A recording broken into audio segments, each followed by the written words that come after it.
final calls all times. In the event of somebody getting knocked down, go to the furthest central corner until you get further instruction. Touch gloves.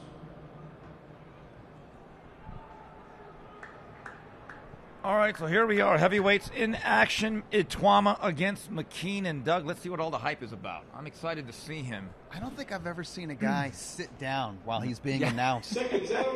That's pretty laid back.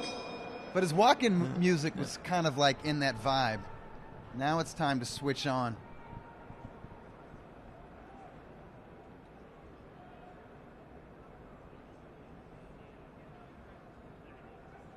Do you know if he wears like the black trunks and the black shoes kind of as an homage to Mike Tyson? Well, I know he wants to break his record for youngest heavyweight champion. I've never heard that. You know, one thing about him, though, even though he's 6'2.5", 6'3", he's always going to be the significantly smaller heavyweight in this modern era. Yeah. He reminds me a lot of just kind of the way he moves. Almost looks like a light heavyweight with that speed and the technique that he has. He definitely has fast, fluid hands. I like his jab.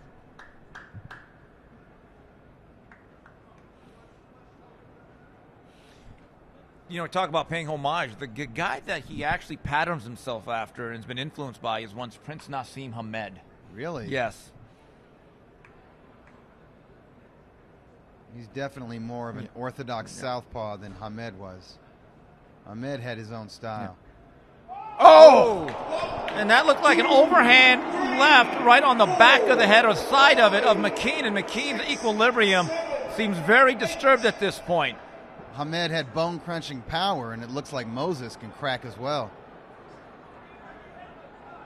I like the jab to the body. McKean does not have his feet underneath him, Doug.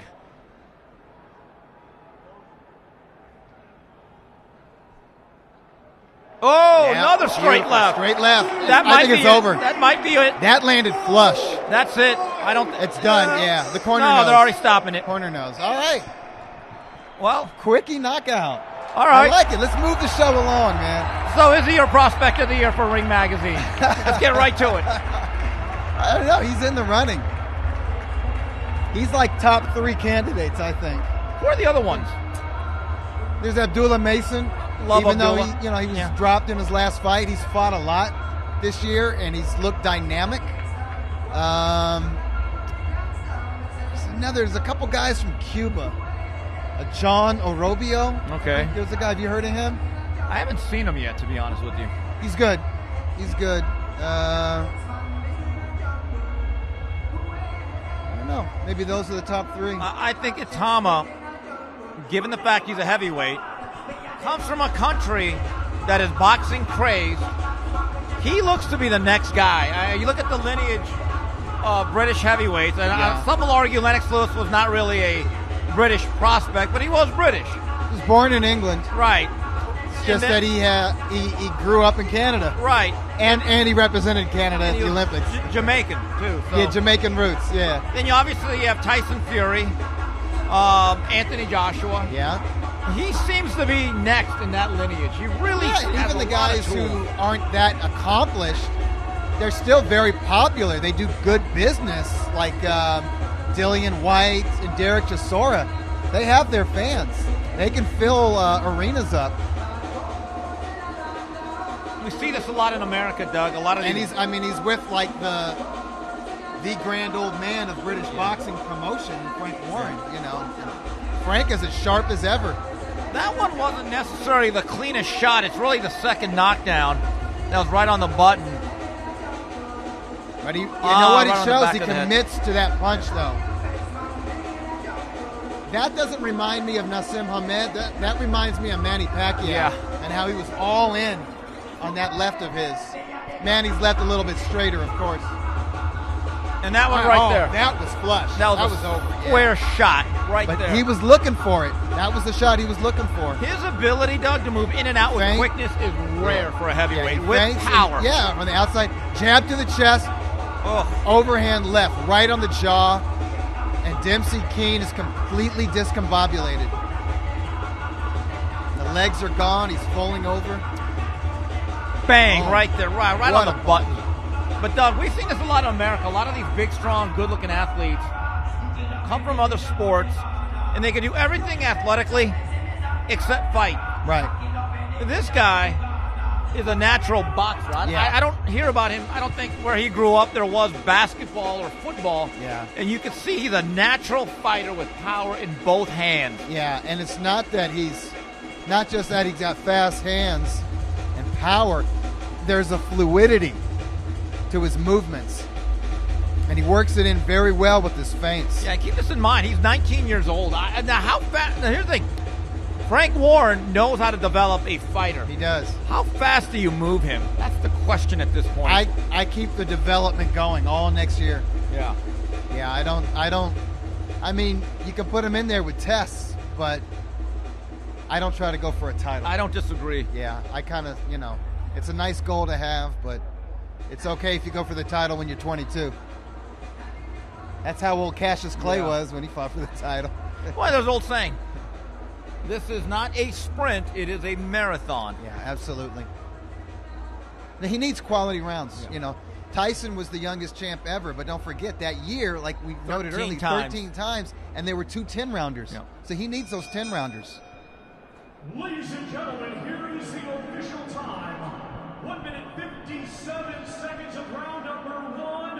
Your winner by way of technical knockout, still WBO Intercontinental and new WBA International and Commonwealth Silver Heavyweight Champion, Moses Inoue.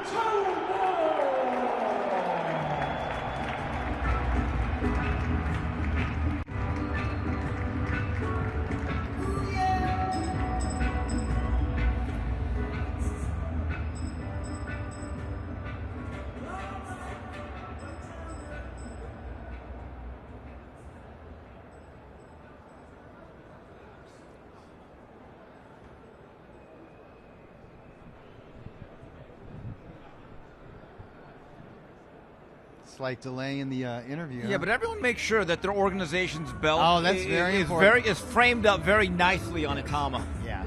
You got to be symmetrical. Yeah. Speed, power, technique. You know what I like? The punch. I mean, the left hand is obviously his money punch, but I really like his jab. Yeah. It's a nice southpaw jab. And he does it to the chest and the stomach. Yeah, I mean, checks off a lot of Yeah. boxes. Now, we have to find out down the line, just about every Can he fighter. catch? Can he catch? Right. Can That's he the handle two-way traffic? And there's that shot. Knockdown number 1, more on the back of the head or the neck area, but those kind of punches scramble a fighter's equilibrium. And then later in the round, that's the same knockdown. one. They're killing time. Yeah, not a lot of time to kill. Yeah. And right Jab here, to the chest. That's beautiful. That's a beautiful 1-2 combination. right on the button. Really. That's the kind of punch that's a one-hitter quitter type.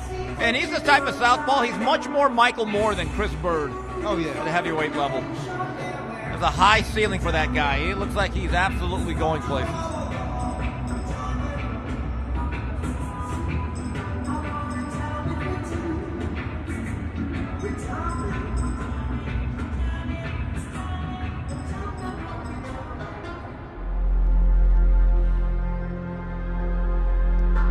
Got to get the team picture in.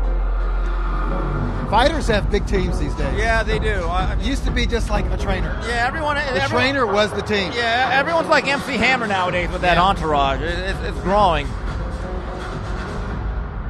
But Doug, I'm with you. If I am the head of Queensberry Promotions, Frank Warren, I'm trying to get Itauma, given the fact his fights end up really being quick, 4, if not 5 or 6 bouts in 2025. Yeah, and a goal of getting him quality rounds. Yeah.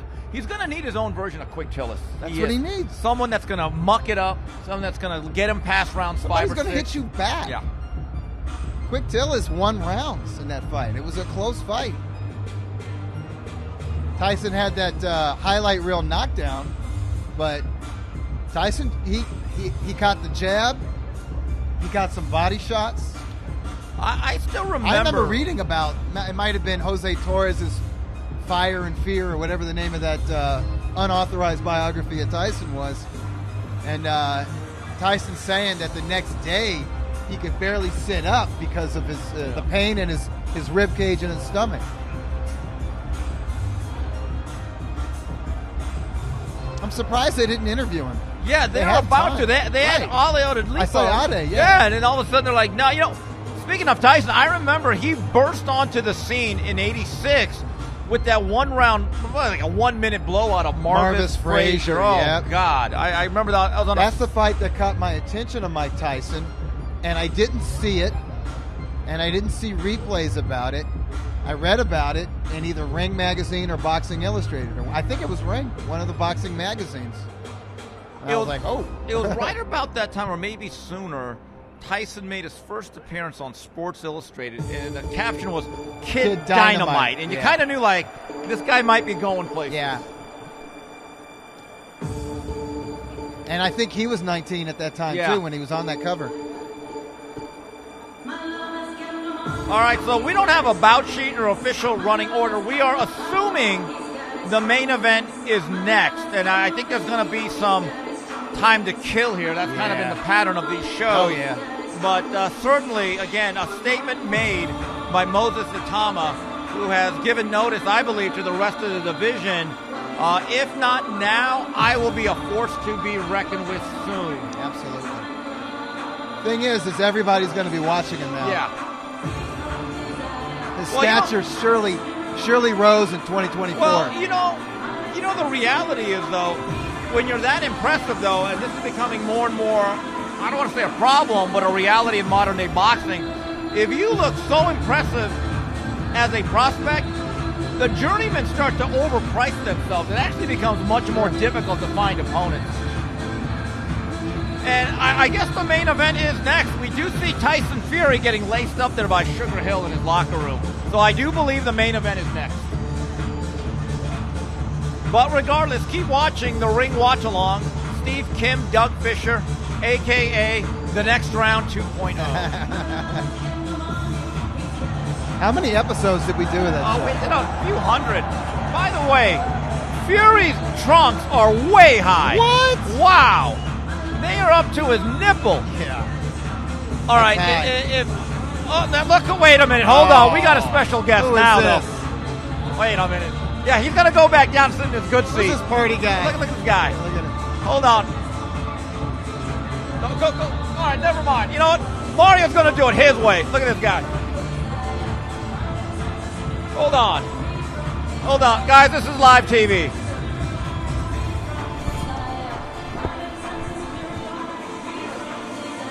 Oh, look at this. He brought the paparazzi, too. Yeah, sure. Why not? Oh, man. Oh, Mario, we're live. Anyway, this is the beauty of live television, and Mario, he doesn't care. He's enjoying himself. Gotta make this nice. Gotta make this nice. Hey, this is a great setup right here. Oh, thank you. Not What's bad. up, Doug? What's going on, My man. Where have you been? Good to You see wake you. up for your nap? Oh my gosh. So get this. A girl I went to high school with in Chula Vista created the first Mexican restaurant here in Saudi Arabia. Wow. What are the odds on that? Mexican food is everywhere. And she's been living here 19 years. Is that crazy? How were the That's crazy. tacos? They were great. Oh. Everybody's there Mexican. Then she recruited all the Mexicans. Thanks It's for the wild. invite, Lopez. Small Thanks for world. the invite. Oh, you were out here. Right. Well, no, I was talking. Oh, I got important stuff to talk to you. I was talking to His Excellency. This is great. This whole experience and event has been incredible. I am so pleasantly surprised how warm the people are. They're so inviting. They're anxious to serve you. It's just, and everything, my gosh, is just next level and first class. Hold on. Did you just get a job at the Saudi Arabia Chamber of Commerce? You have enough jobs. I know, but I'm serious. Right? I was like, wow, it's so cool, and everybody's so great. And the city itself is just pristine. Yeah, it is. And you don't see a piece of paper on the floor and stuff. It's just, I've just been so impressed. Mario. It's been so great. What do you think of the last couple of fights? Bohachuk. He's Bohachuk. a steamroller. The guy he fought looked like my buddy who was sitting next to me said, if I was built like that, I'd never wear a shirt. I'd go to church without that shirt. He looked like just like a machine that he was. I go, oh, this might be a tough fight. Then Bohachuk again, looks are very deceiving. It doesn't take him long to get warmed up. It doesn't take him long. Once he goes in there, and he's so effective in the inside with those little sneaky uppercuts and the way he was digging to the body. Hail Margarito. Yes. Hail Margarito. Hail Margarito. Well, they call him El Flaco. So, no, it was great. I thought it was a great stay busy fight for him. Obviously, we would like to see it with Madrimov, but I thought it was great, and I'm glad that he got to be in the ring. Moses Itauma, that might be the next great heavyweight. Yeah. Did you see him? That's a lethal weapon. Yes. No, that was I thought the fights have been pretty entertaining, really good. My only thing is, why does it feel like a meat locker in here? It is cold. Oh, my God. Cold? Right? I thought it was me. Yeah. It is cold. I thought if I brought my wife, she'd be dying right now. Yeah. So, Mario, let's go back to May 18th. We actually watched the fight together at our watch party. That's right. Fury is now 19 pounds heavier.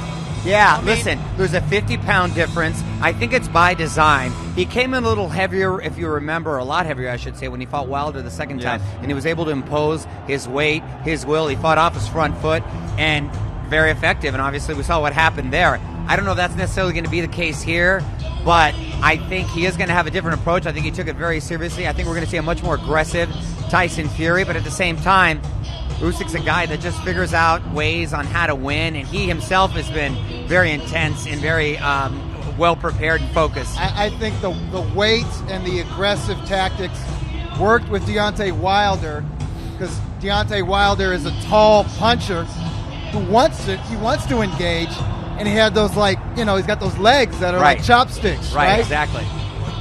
Usyk is different. He's not a puncher, he's a boxer. Right.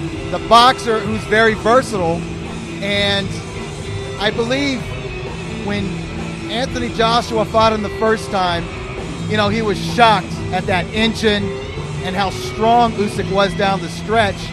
But he had come in kind of light for that fight, and he put on some pounds and vowed to fight more aggressively in the rematch. And here's the thing, Usyk still raises his game. Yeah.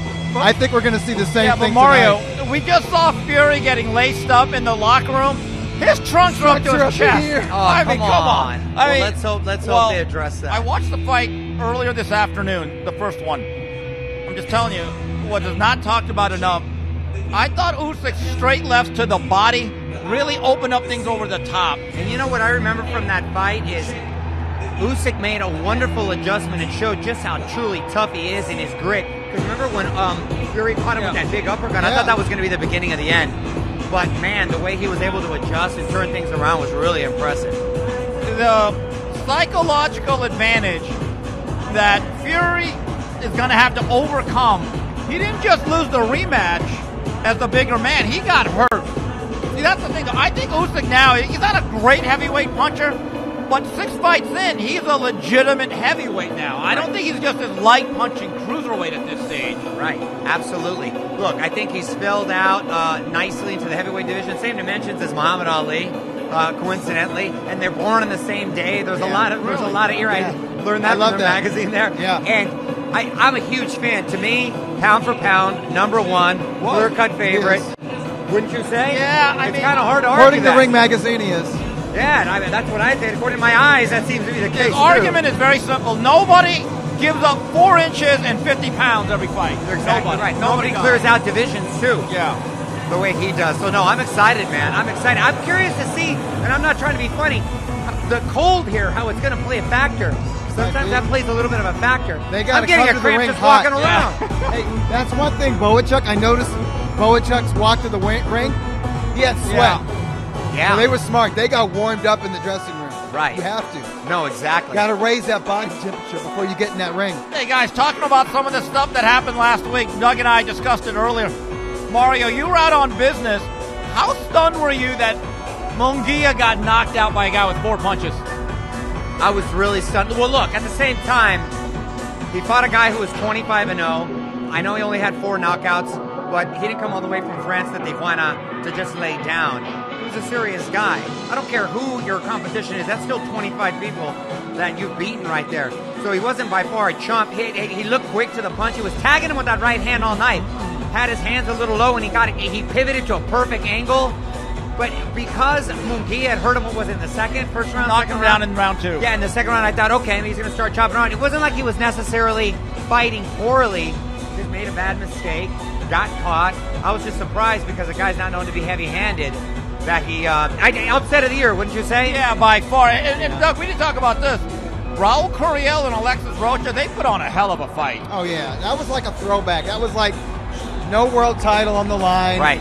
Nobody's talking about these guys being in the pound for pound or anything. It's just two solid welterweight contenders. Kind of reminds me of the fights we used to see on ESPN's Friday Night Fights, like Tyrone Trice versus Kevin Pompey. Or Kippy Diggs would be on there. Right, yeah. Kippy Diggs versus Skipper Kelp. Daryl Coley. Ovakar. Those type of like welterweight battles where these guys are solid contenders, and they're decent boxers, but they like to hit hard. They're used to knocking guys out, and they're not afraid to stick their noses in there. And both guys boxed really nice over the first half, and then they said, you know what? Let's hurt each other. And it was a slugfest over the second half. I told Eric Gomez at Golden Boy, the rematch has to be at the War Grounds in Carson. It's time to go back. I was talking to Oscar, and I said the same thing. I said, you got to bring that past the West Coast, so they're going to try to do that. I also talked to him about Zepeda, too. He's glad that he got him to face Kevin Farmer in the setup, or he still feels very confident in the matchup with Shakur Stevenson if they're going to try to make that happen. So we'll see. I saw Zurdal walking around right here, too. So a lot of Golden Boy fighters represent, but everybody's having a good time, and it's nice to see all the fighters come together here. We're not too far away. The main event, right. Tyson Fury, Alexander Usyk, they run it back from May 18th. Mario, do you think anything changes strategically with either man tonight? I think with Tyson, 100%, like I mentioned earlier, I think the weight was deliberate. I think he's going to try to impose his size on him, and I think Usyk's going to fight with a little more confidence. I think they're both going to be a little bit more aggressive. In talking to all the fighters at ringside, it's actually 50-50. Some are picking, about 50% are picking Fury, 50% I noticed a lot of fighters are picking Fury. Really? Yes. Yeah, active and retired. Fury. He seems, I think, and they point out that because of his success in rematches, they don't see it every different, but he hasn't fought again an Usyk. So keep this in mind, and let me play devil's advocate then for Fury. We all know, or Usyk, we all know Fury's history in rematches, but if you actually go back to the breadth of his career, even though he won the wars against Deontay Wilder, he lost a lot of those battles. Wasn't he knocked down 5 times by Deontay? Yeah, he was dropped. There may be a chance that even though Deontay didn't win any of those fights, he did take something out of Tyson Fury. There's wear and tear, and even though he is a younger man, I feel there is a lot more still wear and tear. Now, granted, Usyk's got, 300 amateur fights, too? There's some wear and tear there, too. But then here's the other variable, Mario. Lifestyle. We know who wins that battle. Right. We know, exactly. So, however, he said he hasn't spoken to his wife in 3 months. We know he's been dialed in at least for these last few months. So we'll see if that's enough. And look, if he's going to be the guy that comes forward, I don't know how quick he's going to be at this stage. He might make, the one thing Usyk did really crafty in the first fight, he not just threw the left hand, but he threw it as the lead punch. He didn't hide it behind the jab. Right. So that disrupted the timing. So a lot of the stuff that Fury likes to do against that particular southpaw who goes to the body and then over the top, it's a different type of puzzle to solve. No, I'm excited. You guys got me hyped up. I think we're going to get ready. Hey, by the way, shout out to the great music that guy we have. Are you impressed by the playlist? They got a good DJ. This song I think a lot of people are sick of, but yeah, I know, I get it. No, but I'm just saying, Saudi Arabia, I didn't think they were going to have, the playlist right there. Anyway, Mario. All right, buddy. I'll see you guys later. Thank you so much. Make sure you don't leave me on the shuttle. Oh, hey, I got to talk to you later. Doug, great to see you, buddy.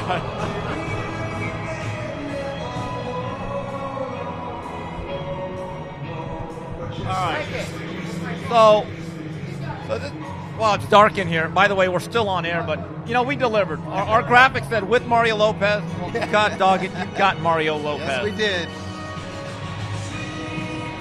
And the ring logo is still visible, so that's okay. Look how bright and resplendent that is. But, Doug, I'm just telling you, I have never seen, I don't know if the Usyk team is going to make a complaint, but Fury's trunks are high. The referee should say something. Definitely say if you land a punch under this waistband, it's still legal because they're so high. Well, there's no... In watching that fight again, from the very beginning, Usyk struck him right down the middle to the gut. Yeah, maybe Fury's leery of that. Yeah. Maybe his team is worried about that a little bit. So they put on the weight and they lift those trunks up. And look at this. We got a light show going on. What an atmosphere. Oh, drummer. Wow.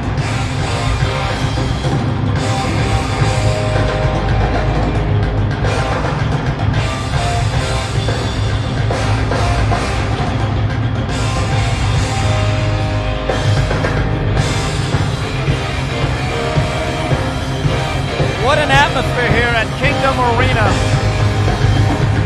Yes, you are hearing Eye of the Tiger.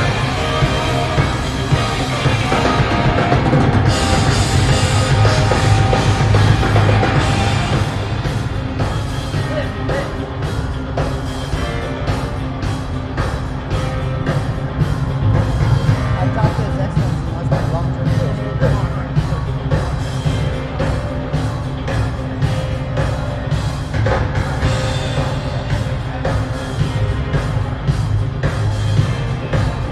I like this. It's different. It is very different, and so again, we are just minutes away from the rematch. Tyson Fury, Alexander Usyk. You are watching the ring watch-along on the zone. Steve Kim, Doug Fisher. We'd like to thank Joseph Parker and Mario Lopez, my cohort on the 3 knockdown rule, for jumping in and helping us out here. And now we are on the countdown for the main event.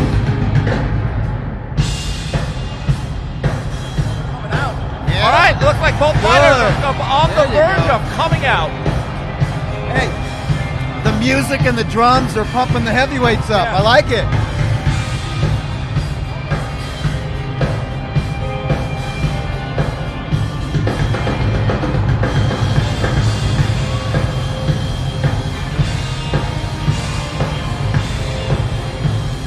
Think about it, Steve. After all these years, after 40 years, this song still slaps. It does, and it'll never get old. It still pumps you up. It's kind of amazing.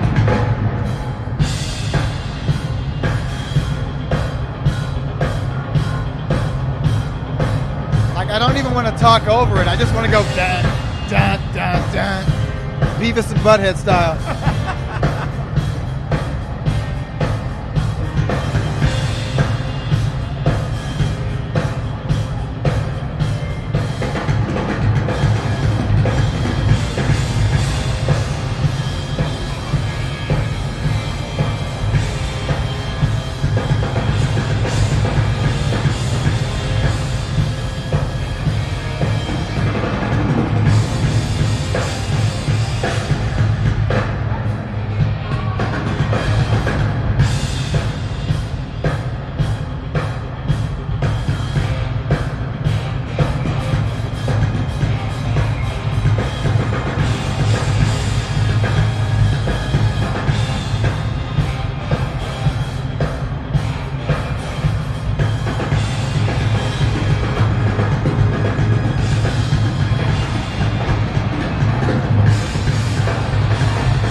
What is it you would like to talk about?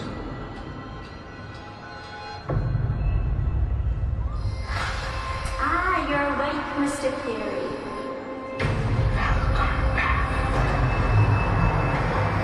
How was your flight, Rabbit? Is everything okay, sir?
Ladies and gentlemen, this is the moment we've all been waiting for.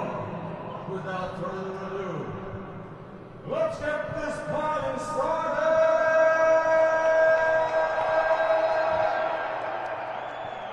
Now making his entrance to the ring, the challenger, the man known as the Gypsy King, Tyson Fury!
I'm liking his walk-in.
defending champion, Alexander Usyk.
Saudi Arabia, recording star Ayed.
All right, we are back.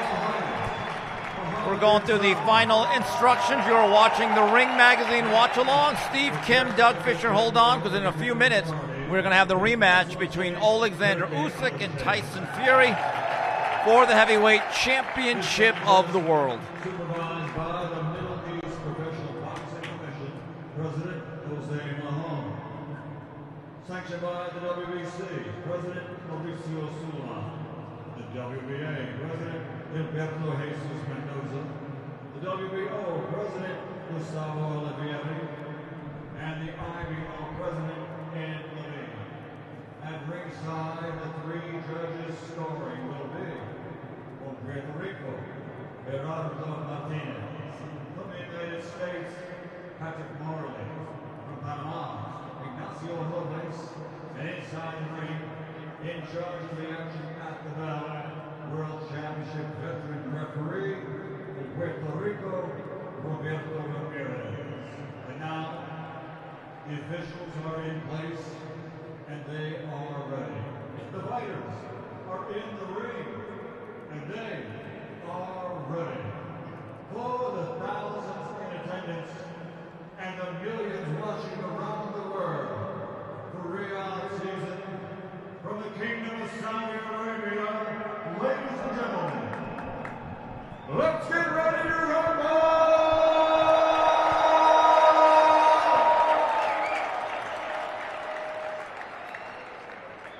Introducing first, fighting out of the blue corner, standing with his head trainer, Sugar Hill, wearing red and officially weighing in at 281 pounds. His professional record an outstanding one, 36 fights, 34 victories, including 24 big wins by knockout. One defeat with one draw from Markham, England. He's the heavyweight wedding bride of the United Kingdom, the former lineal, former two-time heavyweight champion of the world, the Gypsy Big Tyson.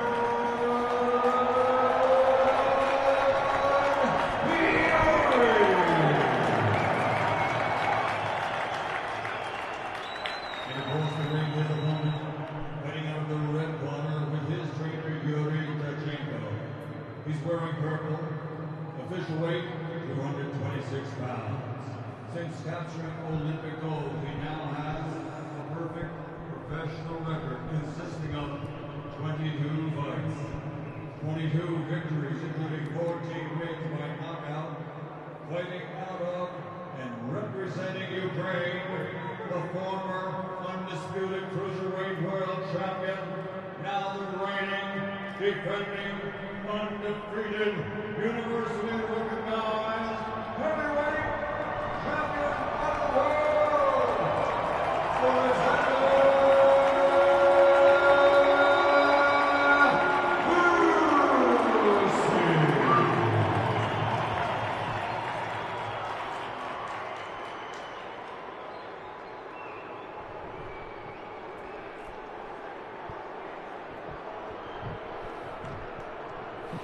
All right, so we are back, Doug Fisher and Steve Kim, and quite frankly, we didn't say much because nothing we could say was going to top what was going on the last 25 minutes inside this venue.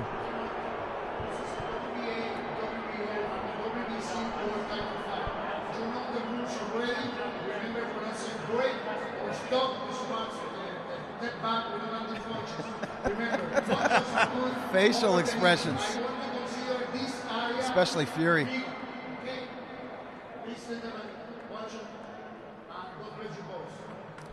All right, here we go. The rematch is upon us. And Doug, I thought it was interesting listening to the crowd reaction. Pretty good contingent for both fans, or for both fighters, I thought. Yeah, and I thought Fury would be like the house fighter, so to speak, but not so. Not in terms of fan affection, anyways. For the first round,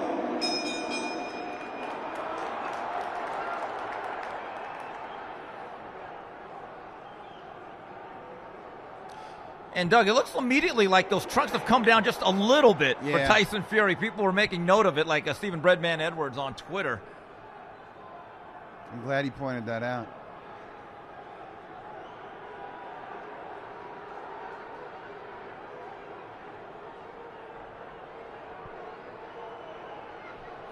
Again, a big storyline here. Tyson Fury came in at 281 and Usyk at 226, so a difference of 51 pounds between the two men.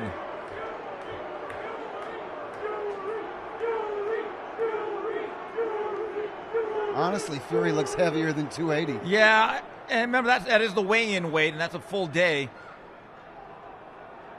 You know, one thing I pointed out before their first fight, if you take a look at the guys that have really given Tyson Fury trouble, it's been athletic guys and guys like Wallen, who are also southpaw. Southpaws, yeah. You look at the stuff that Usyk can do, just technically and athletically. It was always going to be a bit of an issue, this fight.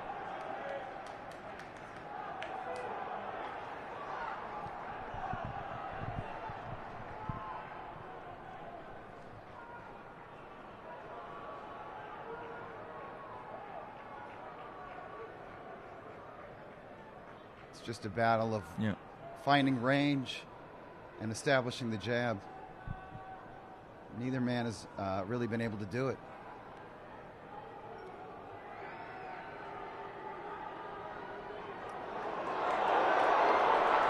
Usyk is going for it, but he's got to be careful.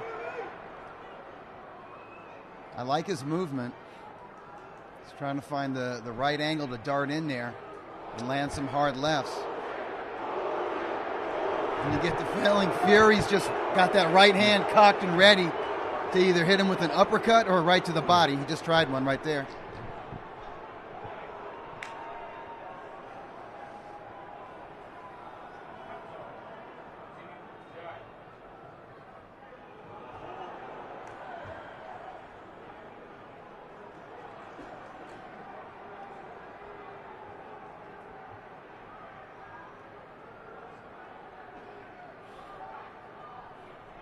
I don't think there's been much of an advantage from either man here in round number one. It's a difficult round to score. I like that Usyk is taking the initiative, though. If there is an aggressor in this opening round, it's Usyk.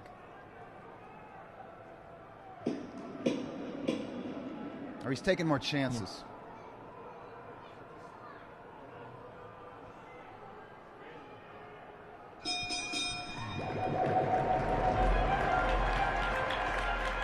Doug, I don't know about you, but I gave Usyk round number one based on the fact I thought he was a little bit more comfortable in there.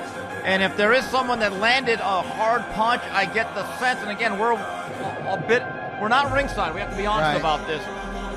But the perception that I have is that Usyk more or less controlled that fight a little bit more tactically than Tyson Fury did. I agree. I just like that he was taking chances. I don't think either fighter really landed anything of note. Now maybe instant replay will make a liar out of me. We'll see. That was a very tough round to score, though, Doug. And this is going to be one of those fights. It could be. Those are the rounds that can win or lose a fight.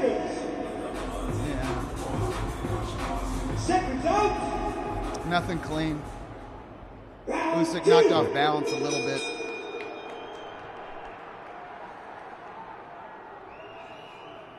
Ooh, quick left right there. Got that left in, huh?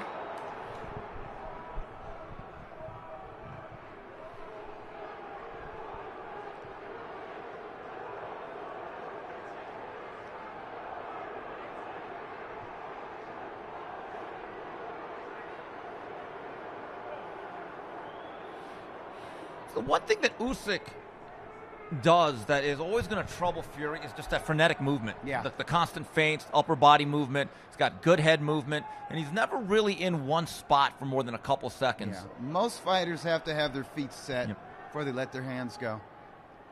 So hitting or aiming for a moving target is difficult for him.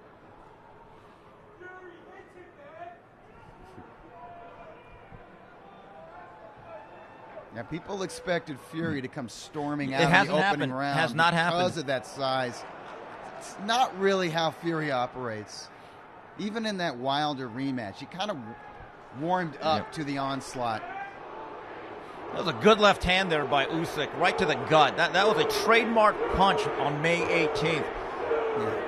Usyk is landing more punches in this second round. See, look at those feints. Fury remains crafty and looking for counterpunch opportunities. There is a chance, though, Doug, at this stage of his life, Fury's rapid weight gain, it could also make him slower, though. That's something I don't think people have really talked about enough. Ooh.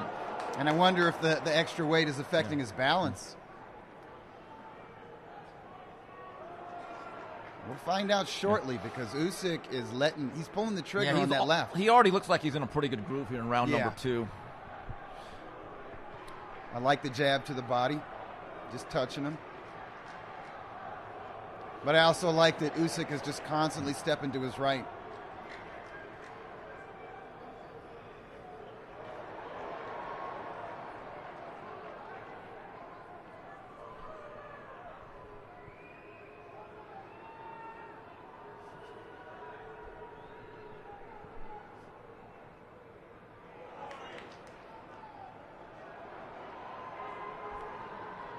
Tyson giving ground. Still looking to get his jab working. It was a nice right to the body from Tyson Fury. Nothing really sustained, though, from either guy. But, again, I thought Usyk got into a really good start here in the beginning. And Fury's nice right hand landed by Fury. Best punch of the fight so far. Is that enough to win the round? I'm not sure, though. I thought most of that round it was Usyk kind of controlling the action. But again, I think these are going to be very difficult stanzas to score.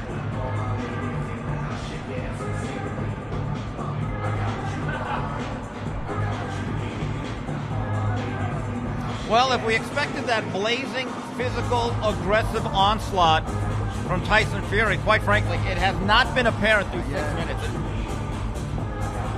Maybe he's got to get warmed up. Not easy in this building. Yeah. Right there, left right to the body. Yeah. I imagine, if you're an orthodox fighter, first of all, you don't face a lot of southpaws, but there's not a lot of fighters, in my view, that throw their backhand straight down the middle. Usually the body shots you're going to get hit with are the wraparound hooks. Seconds out. Round 3.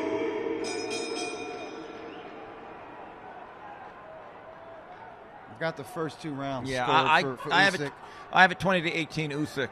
but largely uneventful rounds so far.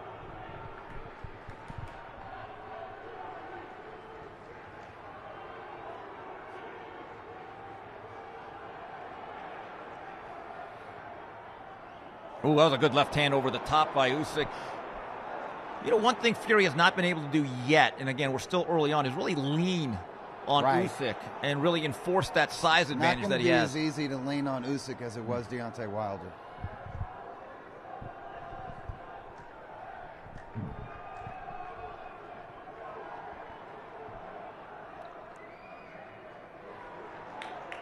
There is some decent speed and obvious mustard on that right hand from Fury.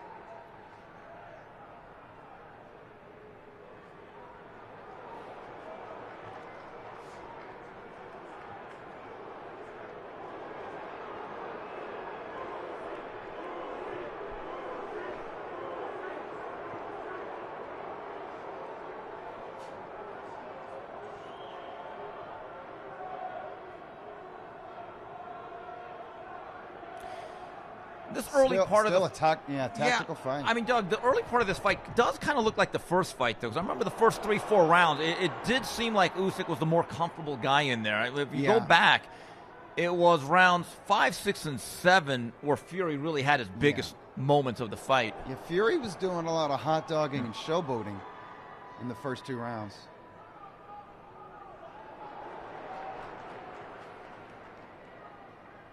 And I kind of felt like he needed to do that just to sort of calm his own nerves. I think there's something about Usyk that sort of gets under his skin. Yeah, he's never been able to actually play those mental games like he does with other guys. And his not being able to get under Usyk's skin gets under his own skin, It's like, what is it about this guy?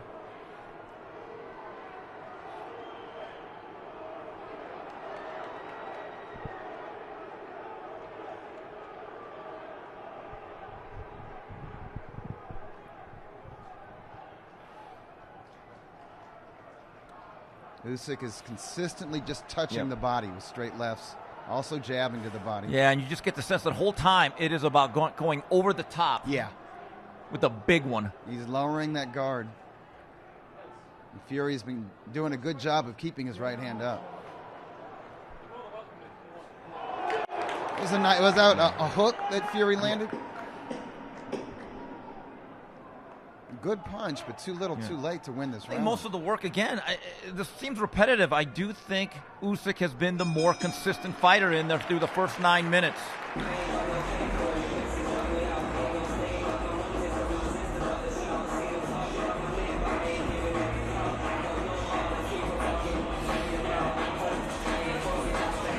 Doug, I don't think there's a lot separating these guys round to round, but again, the way the 10-point system works, whoever wins the round by a fraction still wins it 10-9. Right now, in my view, it is Usyk that's been the steadier, more consistent fighter with stuff just like this. Jabs to the body, straight hands, straight right, left hand right down the middle to the gut.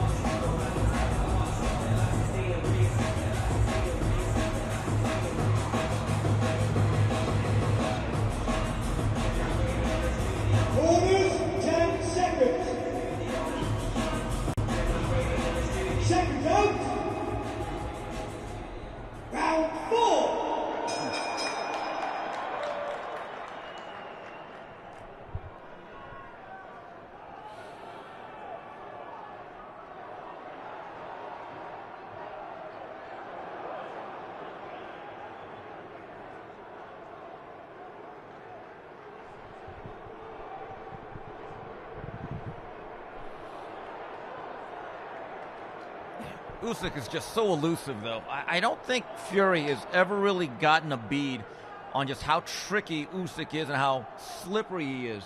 I thought with Wilder, he could almost hit him at will at certain points. Sure. And against Wilder, right there. Yeah, against Wilder and most heavyweights, it's Fury who's the slippery one. Yeah. I remember being at the I don't think defensive fighters like going up against other defensive fighters. I remember being at the Otto Wallin fight when they had signed the rematch to Wilder, and when he got cut, I mean, there was this visible, palpable tension in the ring. And I'll be honest about it. I think if it was not a business decision, that fight probably would have been stopped in the mid-rounds. Sure.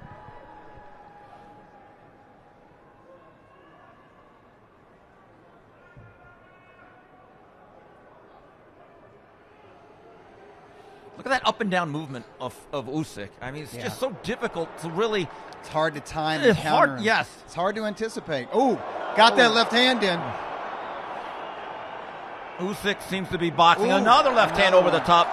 Doug, I think Usyk is boxing and fighting with a lot of confidence here in round number 4.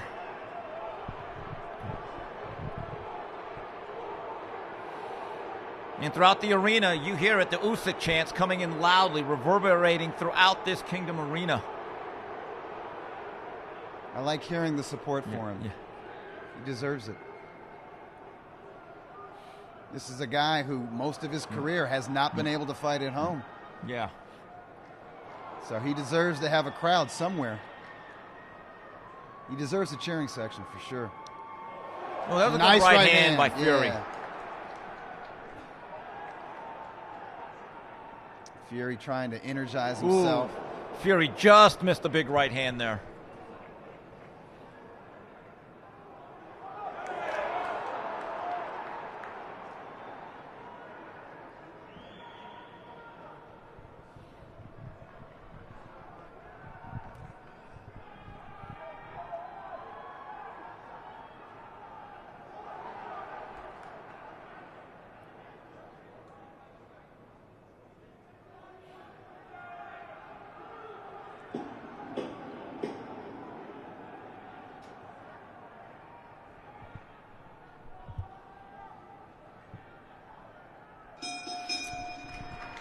Round number 4 in the books. And Dougie, I just can't give that round to Fury. I don't. It's too little, too late for Fury. He'll land one decent shot at the end. The final 30 seconds. That's not a rally. That's one punch. Now, one punch can win a round if you put a fighter on wobbly legs or drop him. But he's not doing that with Usyk. And Usyk landed a number of good body shots as we're seeing right now with this replay, and headshots as well, head-snapping headshots. And right there, that left hand that they showed a replay on, that may have been the shot of round number 4.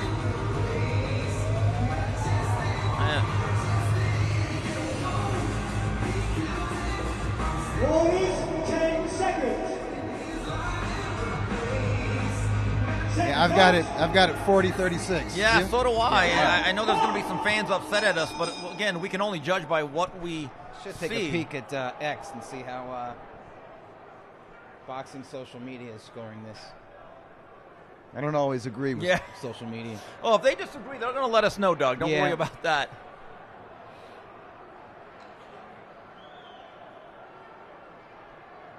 Okay, our man Calix. Yes. He's got it 3-0 Usyk after 3.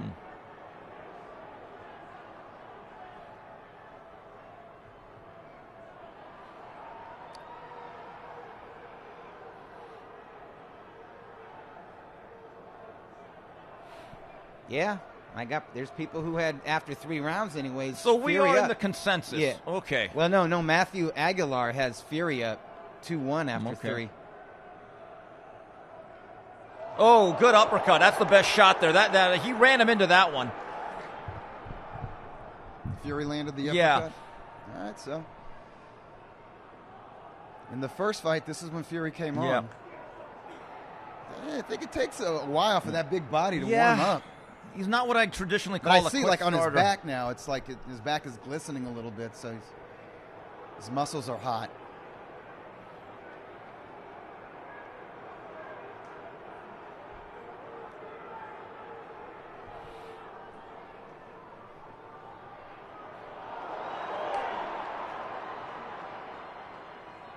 This seems to be the first round where Fury is Yeah. really trying to trudge forward and enforce his size. Oh, definitely his best round.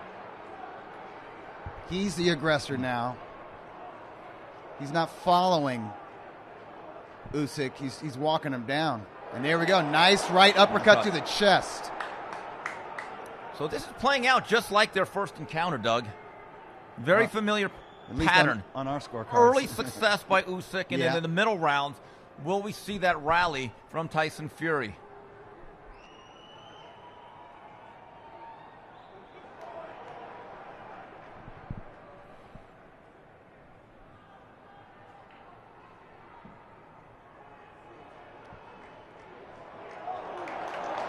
Good body work from Fury in this 5th round.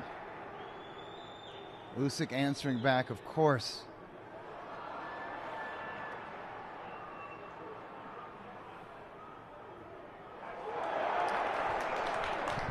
Just found the home with that right to the body. This is by far It's a good round, by the way, because for Tyson Fury. Good round for Tyson Fury, but just an entertaining round. Because you have some two-way action. But Fury definitely getting the better of it.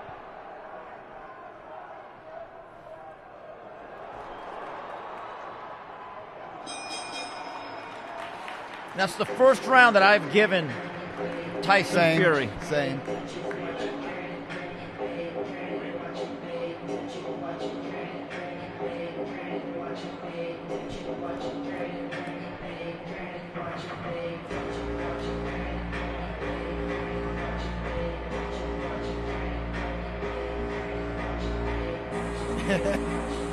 Cali X says another Usyk round. Y'all are reaching with these Fury scorecards. But I don't think he was talking about the 5th. Yeah. I think he was talking about the 4th.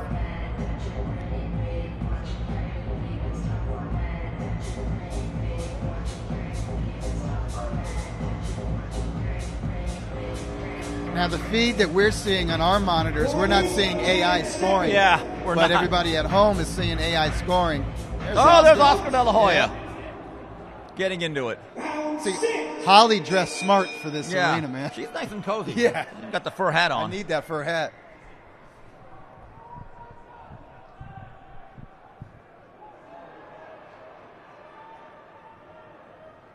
See if Fury can put together another round like the 5th.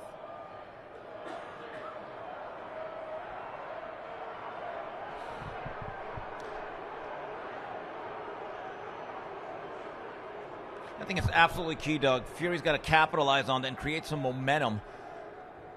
He's probably lost 3 of the first 4 rounds, if not all 4. He had a good 5th, so he's got to be able to create some momentum. He's got his jab going. He's working his feints. Dropping a nice straight right hand.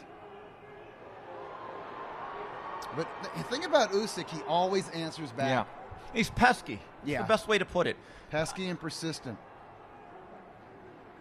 So he creates a mental fatigue, that stress, without hard pressure.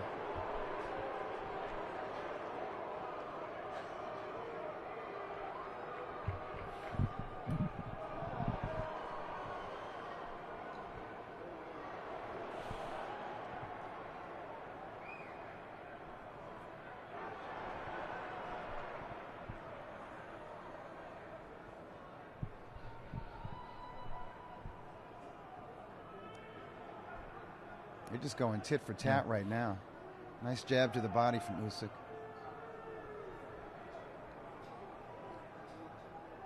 Usyk remains the busier heavyweight.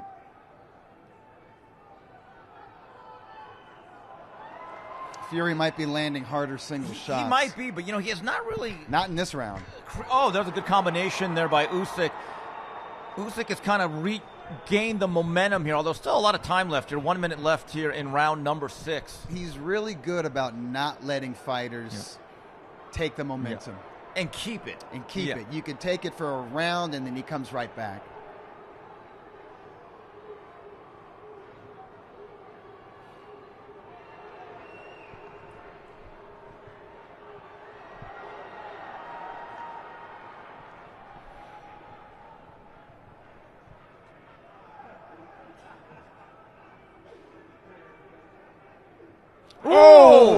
That's a good left. Best shot of the night from Usyk. Do you think Fury was buzzed just for a second? I do think he did stumble. That's been probably the hardest pure punch that he's landed thus far, Usyk. And now he's coming back on. He's following up. Yeah, I think he's sealing this round, Doug. He has regained momentum here in round number 6.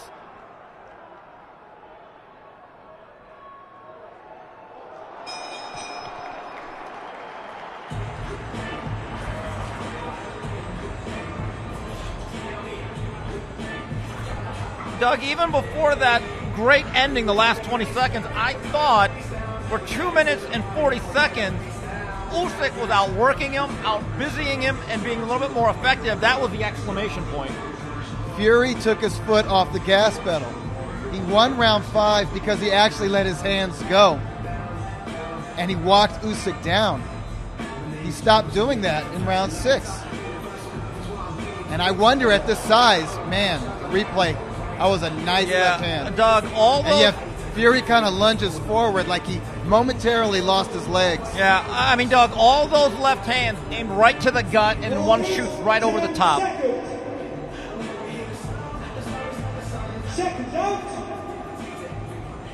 I just wonder at 280 plus, is Fury able to let his hands go every round? Sometimes more is less. I mean, it worked for an old George Foreman, but he was a natural puncher. Right. So the weight just helped him out, made his hands even heavier. Fury's not a natural puncher. He can get respect with his power. But what makes him special, really, is his intellect and that heart. But there is the fact that he's a giant. But Doug, there is a natural assumption when you put on this much weight and you're a 280-pound heavyweight facing a smaller guy, you're the one that's going to be the aggressor and on the front foot. And quite frankly, that's not really happening right now. Right.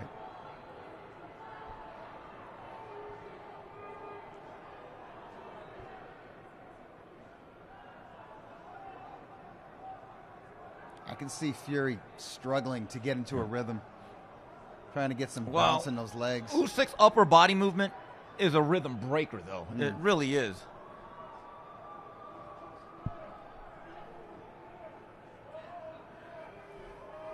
Like, his head is never in the same place, Doug. Never. Yeah, and it's not just head movement, it's upper body movement with Usyk. But not over-exaggerated. Ooh, did that land, that right from Fury? Well, if it did, it didn't move Usyk that much. Fury still crafty, still dangerous. Ooh, there's a left hand that misses from Usyk. You see Usyk thinking about 30 seconds ahead, always trying to look for that opening for that big left hand over the top.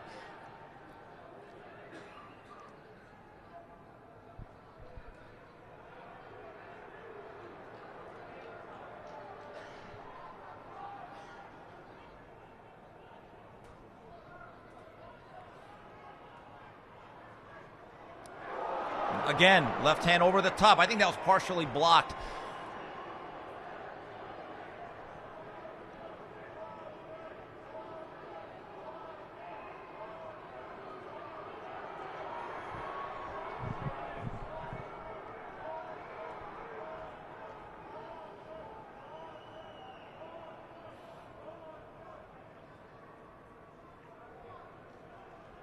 Doug, you know, as we close to the end of... Now it's Usyk walking down Yeah, Fury. As we get to the end of round 7, I was just about to say, I don't see this weight gain paying off that many dividends for Tyson Fury.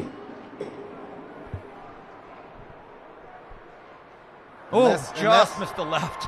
Unless it enables him to take a better body shot. I don't know.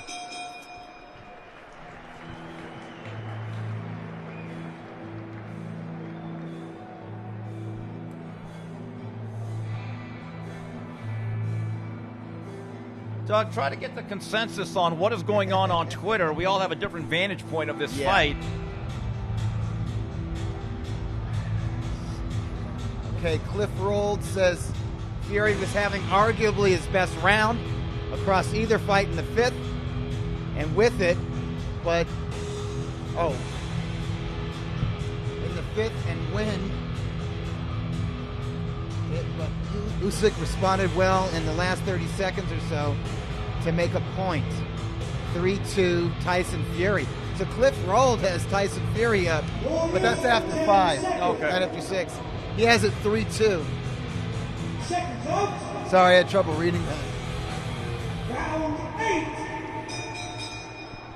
8. Ulysses Espinosa says that was a big 6 for Usyk. Just like I stated in the previous tweet, Fury worked hard the previous round. Usyk came back to get it, as if knowing Fury would be recovering from that active round he had. That's good insight. And Ulysses was an amateur boxer. Juan Valverde, our friend from San Diego and Tijuana, after 5 rounds, he had it 3-2 Fury. I don't get that, but whatever. I think Usyk was just too busy, and to my eyes, in those first 3 rounds, at least the first 3, he was the aggressor. Just don't see enough sustained action outside of one round as Fury lands an uppercut there.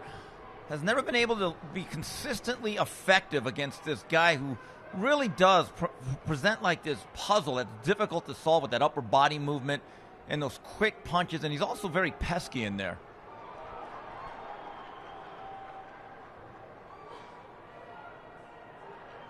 Fury's trying.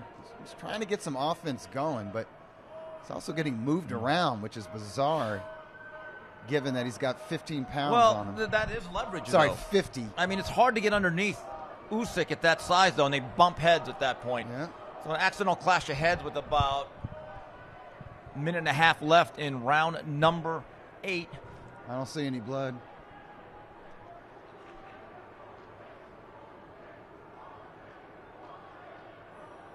And Usyk is forcing Tyson on the back foot.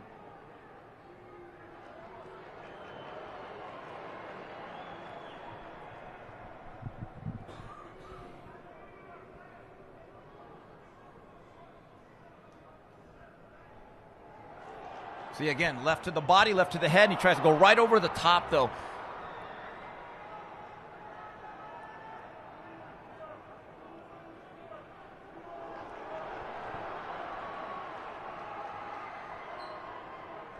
Tyson reaching in, grabbing, not really leaning on him in a way that's going to sap Usyk's strength, though. It might be time for those tactics. Yeah. He needs to slow Usyk down a little bit. Oh, nice salvo from Tyson Fury.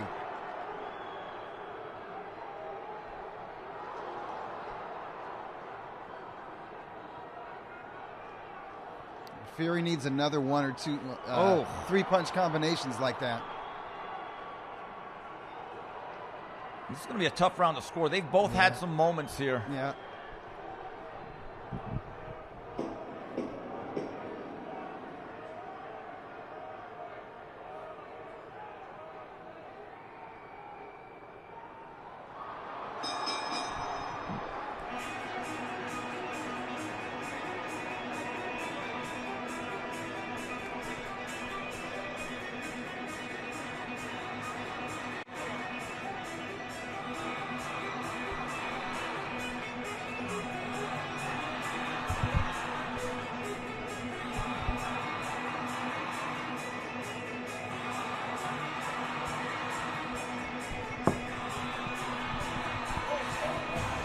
Taking a look at the replay, there is that quite land that uppercut. that Yeah, a lot of uppercut. these shots are kind of sliding off. There has not been that many square shots where he's been able to turn over his wrist and his knuckles. Right.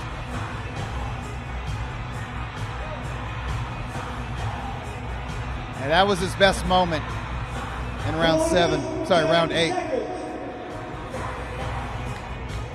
Seconds out. Round 9.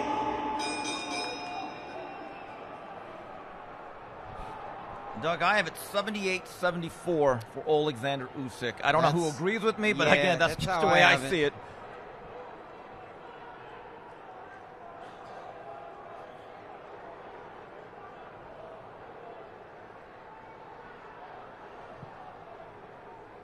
All right, now Cliff Rolled has it 4-3 Usyk. Okay.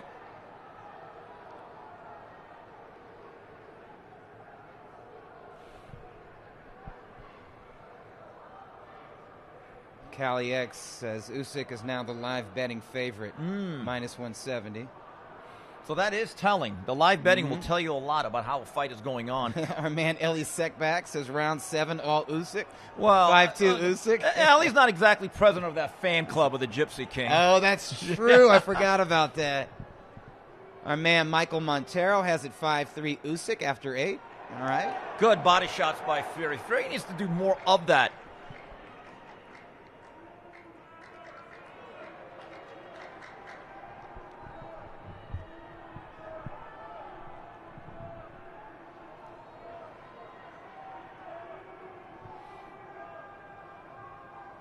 Usyk's jab is so much more effective than Fury's.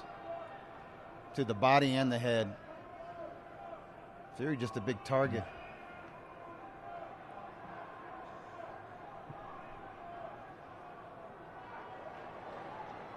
Yeah, Fury rushing in, trying to maul now. You know, but when he does that, though, he goes in to specifically hug and clinch. Yeah. He's not really doing a lot of work. See, right there again. And they get broken up immediately. I'm not so sure that's really going to wear down a guy of Usyk's caliber.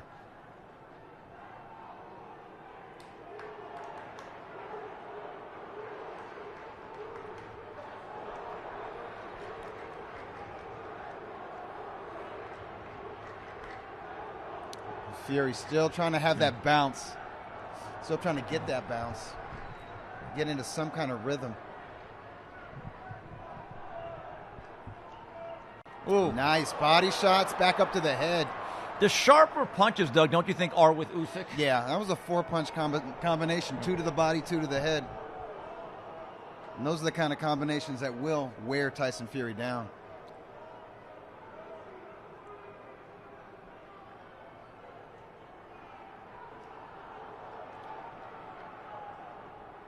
Ooh, good high, Really low good high body combination work. right there. And Good, again, yeah, real good body work by Usyk. Putting Tyson on the back good foot, left by backing him Usyk. up. Usyk with a big rally here late in the round. Desperation swings from Fury.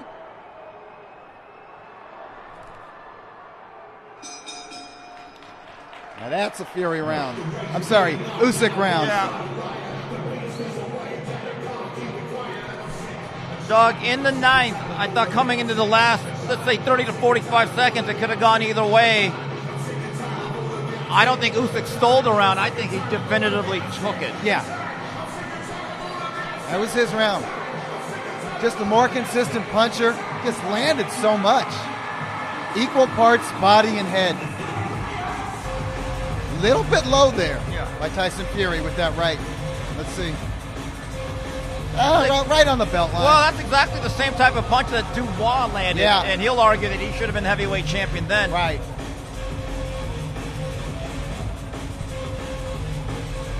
Warnings, 10 seconds.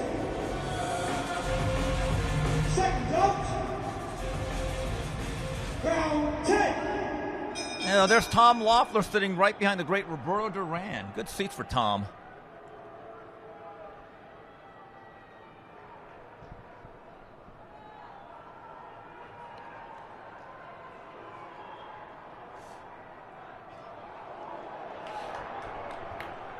Doug, I get the sense Fury needs something big. He has to fight with a sense of desperation here. He's got to let it all hang out, even though he is kind of hanging out, all hanging out with that body. But I mean, it's risky because of the added weight that he's carrying. Yeah. If he really puts his foot on the gas pedal, he could hit the wall. But if he doesn't, at least on my scorecard, he's going to lose. So I think he just needs to go for it. Make it as physical as he can. Let his hands go as much as he can. Make something happen. If you look at the history of these fights, he's stunned him to the body, quelled his momentum a few times. I don't think he's ever really hurt Usyk that much. He hasn't put him on wobbly legs. He's maybe stunned him. I'm sure he's landed hurtful punches. Yeah. I'm sure these punches hurt right here. Yeah, and Fury's having a pretty good Fury round lands here. two, and then he immediately holds. I think he needs to, once he lands 2 or 3, stay on him. Yeah. Press Usyk up against the ropes. Usyk trying to come back here. He's got half a round to do it. But this is a more effective round for Fury than previous rounds.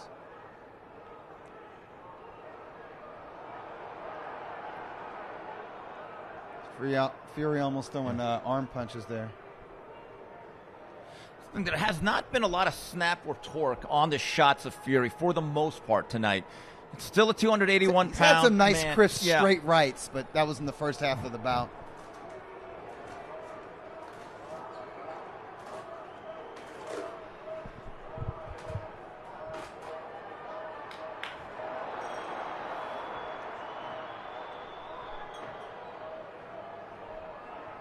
See, that's what Tyson needs to do. Walk him to the ropes and lean on him. But he needs to be working him over while he's doing quick that. left by Usyk. Usyk is just so sneaky with that punch.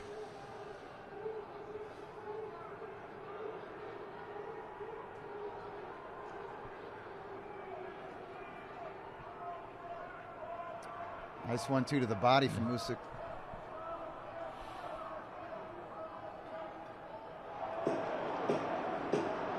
Oh. Pretty good exchange there. Yeah. I get the sense Usyk is now more than willing to trade, though, at certain spots.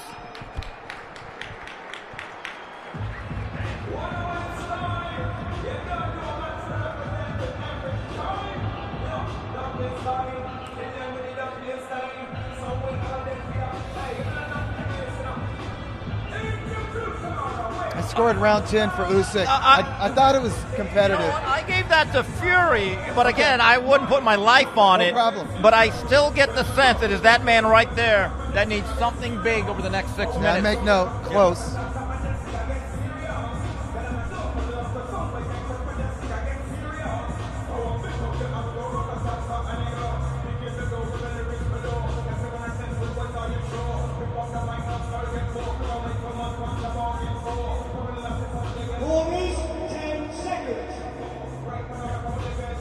Ludabella says, stick a fork in Fury. Looks exhausted.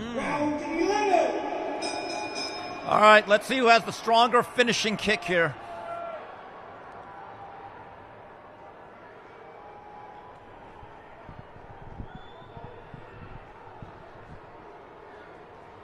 Again, just that delivery of Usyk is just so much sharper and faster. Yeah. Championship rounds here. These guys need to start to empty the tank.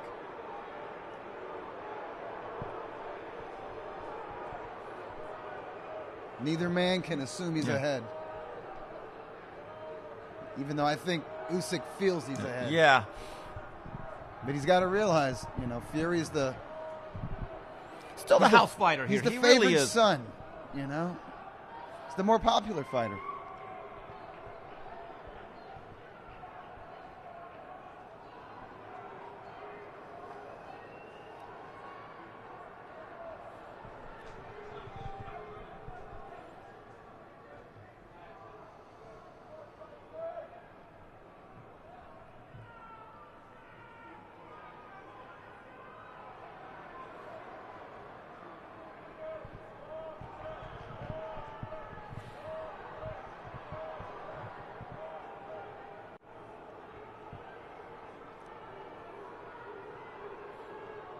Oh, good combinations by Usyk. One thing has not changed here from the first fight, Doug.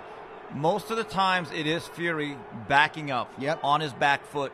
Even with this added weight, I don't see that much more aggression.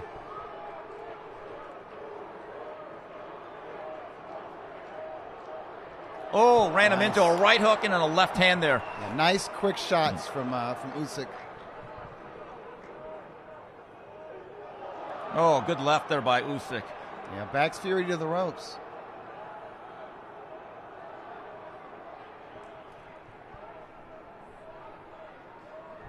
Fury knows the ropes aren't the place for him.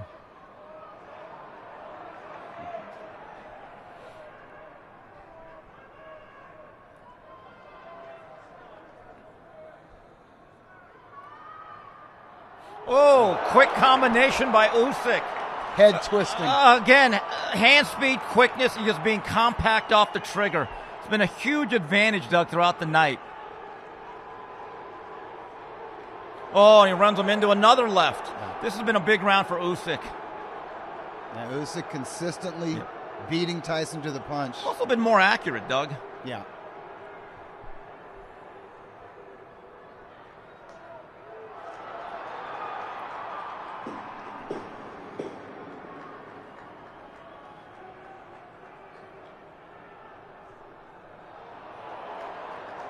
Fury land a right hand right by the bell? Yeah. Not enough.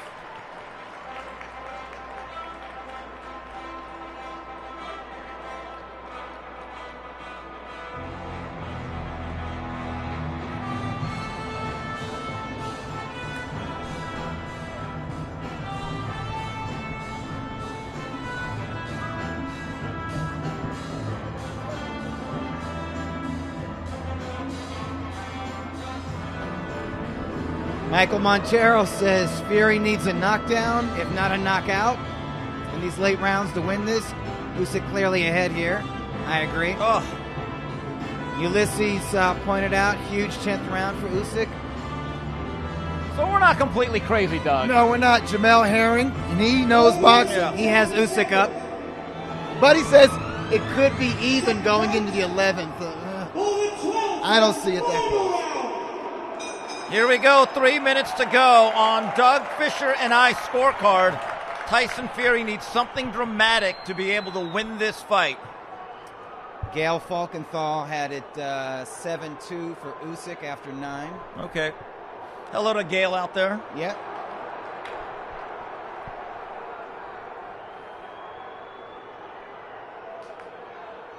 Oh, you could see Fury's trying to come on his front foot now. I think he even senses he needs something very, very significant here in round number. If not now, win. And again, he just gets beat to the punch by Usyk. Usyk has been really sharp, though, the last couple of rounds.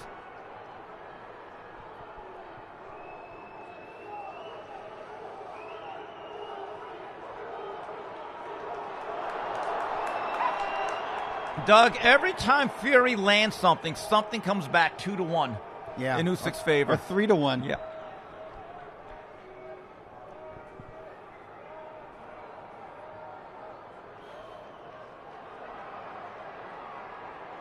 Oh, you see Fury trying to hold and hit there. Yeah. He's making it rough, which is what he should have been doing a lot earlier. Still aiming for those for the body, letting his hands go in spots, but there's no technique. Yeah. There's no technique on these shots. They do look like arm punches, which still hit with some force because he's so big. Yeah. You can tell his body's been beaten up a lot, and he's feeling the burn of fatigue. Well, Doug, they look like arm punches because they are arm punches. Yeah. But, again, you're right. It's still a very big man.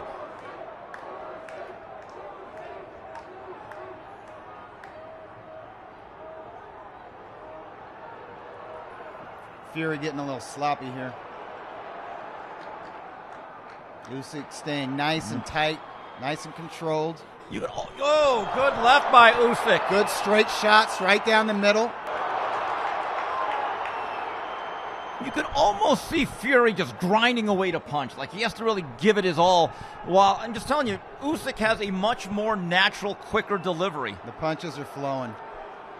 They're much straighter. And he's just outlanding Fury so much. And he's done it all fight, but certainly in this 12th and final round.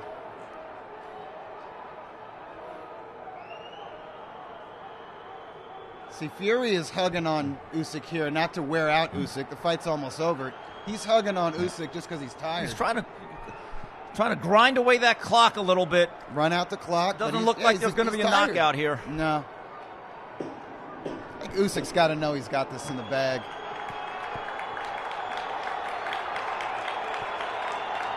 Oh, good left by Usyk.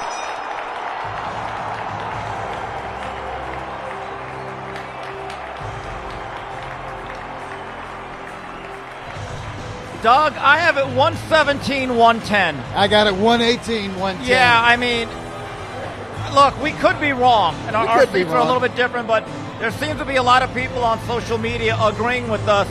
But you have to ask yourself, it's that age-old question, which guy would you rather be? I'd much rather be Usyk. He's the more athletic of the two. He had the better rhythm. He took more chances. I think he was the aggressor in the majority of rounds. I mean, he outlanded Tyson Fury.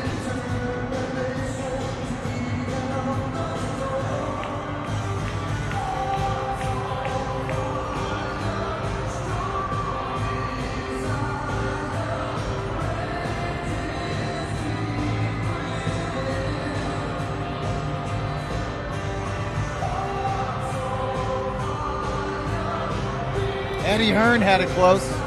Yeah, our guy Vinny Paz, I believe he meant to say 116, 112 Usyk. Shout out to one of the best rappers from Philadelphia. Knows his boxing. Excellent podcast, too, with Brendan Long. All right, according to Fight Goes, who we know personally, Usyk finishes the fight as a minus 300 live wagering fave. So that means, by that number, there's a great confidence that it is Usyk that's going to get his hand raised in victory. Should be.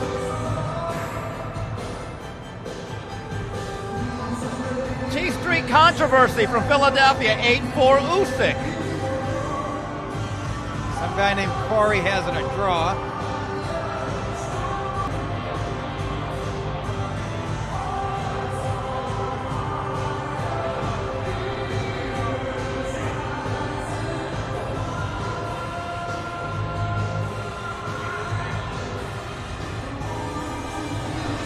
Oh.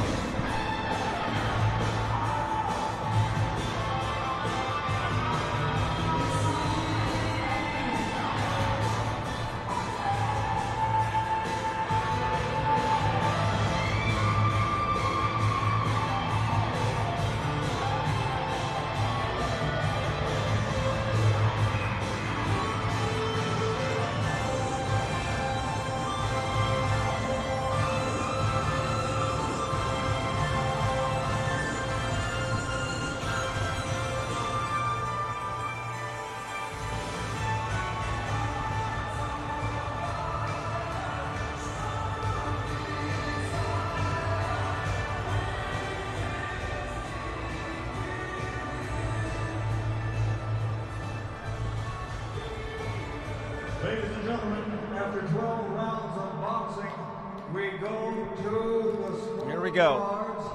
All three judges scored about the same, 116 to 112. All took the winner by unanimous decision. Still undefeated, still the reigning heavyweight champion of the world,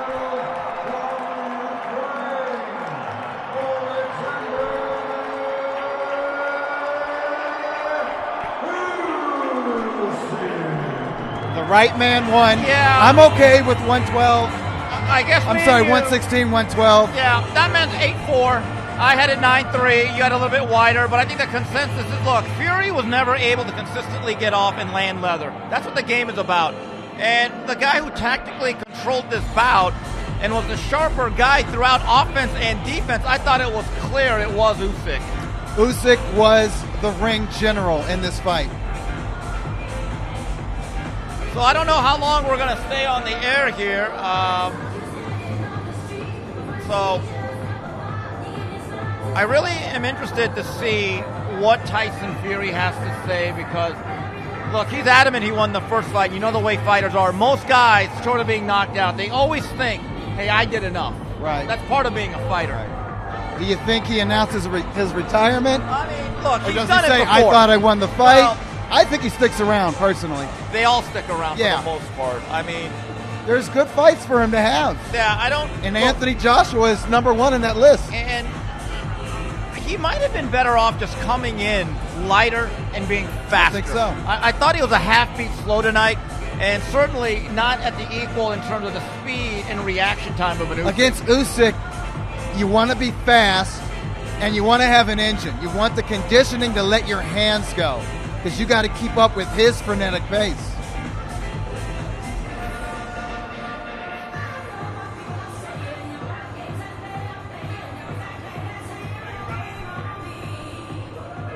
All right, so we're being told that we're going to stick around here a bit. We're going to listen to what Usyk has to say and Tyson Fury.